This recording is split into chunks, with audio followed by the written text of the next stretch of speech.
West Indies ने पहले test match में बड़े कांटेदार मुकाबले के बाद पाकिस्तान को 1 विकेट से शिकस्त दे दी। अब पाकिस्तान और वेस्ट इंडीज़ के दरमियान टेस्ट सीरीज़ का दूसरा और आखिरी मैच 20 अगस्त को शुरू होगा। दूसरे और आखिरी टेस्ट मैच के लिए पाकिस्तान की टीम में अब कौन सी 3 बड़ी तब्दीलियां हो सकती हैं और कौन से खिलाड़ियों को मौका मिल सकता है, मुकम्मल तफसील इस वीडियो में। लेकिन मज़ीद तफसील में जानने से पहले अगर आप चैनल पर फर्स्ट टाइम हैं, चैनल को सब्सक्राइब करके साथ में लगी घंटी के बटन को प्रेस कर दें ताकि क्रिकेट से जुड़ी तमाम खबरें आपको सबसे पहले जहां पर मिलती रहें। अस्सलाम वालेकुम, वेलकम टू सैन स्पोर्ट्स। आपको तफसील से आगाह करते चलें कि वेस्ट इंडीज़ ने पहले टेस्ट मैच में पाकिस्तान को शिकस्त देकर सीरीज़ में 1-0 की बढ़तरी हासिल कर ली है। अब दोनों टीमों के दरमियान दूसरा और आखिरी टेस्ट मैच 20 अगस्त को खेला जाएगा और दूसरे टेस्ट मैच के लिए पाकिस्तान की प्लेइंग 11 में 3 बड़ी तब्दीलियां हो सकती हैं। अगर मेरिट पर उन 3 तब्दीलियों की बात करें तो पहला नाम आता है इमरान बट, जिसको शान मसूद की जगह पाकिस्तान के टेस्ट स्क्वाड में शामिल किया गया था।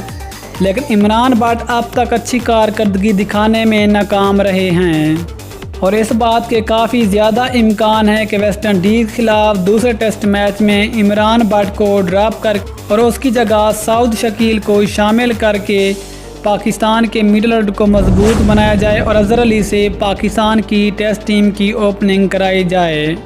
इसके अलावा अगर अगली 2 बड़ी तब्दीलियों की बात करें तो वो नाम आते हैं leg spin bowler Yasir Shah और फास्ट बॉलर मोहम्मद अब्बास। यासिर शाह जो पहले टेस्ट मैच में बड़े ऑफ कलर नजर आए और एक भी विकेट लेने में नाकाम रहे। अब दूसरे टेस्ट मैच के लिए यासिर शाह की जगह इस बात के काफ़ी ज़्यादा इम्कान है कि नुमान अली को पाकिस्तान टीम में शामिल किया जाएगा, जो कि बॉलिंग के साथ साथ बड़ी अच्छी बैटिंग भी कर लेते हैं। जबकि मोहम्मद अब्बास ने भी पहली इनिंग्स में तो 3 खिलाड़ियों को आउट किया, लेकिन दूसरी इनिंग्स में उसमें भी कोई अच्छी कारकर्दगी नहीं दिखाई और अब उसकी जगह दूसरे टेस्ट मैच के लिए फास्ट बॉलर शाहनवाज धानी को पाकिस्तान की प्लेइंग 11 का हिस्सा बनाया जा सकता है। और ये 3 ऐसी बड़ी तब्दीलियां जो वेस्ट इंडीज़ के खिलाफ दूसरे टेस्ट मैच में देखने को मिल सकती हैं। तो दोस्तों, फिर आप ख्याल में ये वाली 3 तब्दीलियां दूसरे टेस्ट मैच के लिए कैसी रहेंगी, नीचे कमेंट सेक्शन में ज़रूर बताएं। मिलते हैं किसी और ज़बरदस्त क्रिकेट न्यूज़ के साथ, तब तक के लिए इजाज़त दीजिए। अल्लाह हाफिज़। पाकिस्तान जिंदाबाद।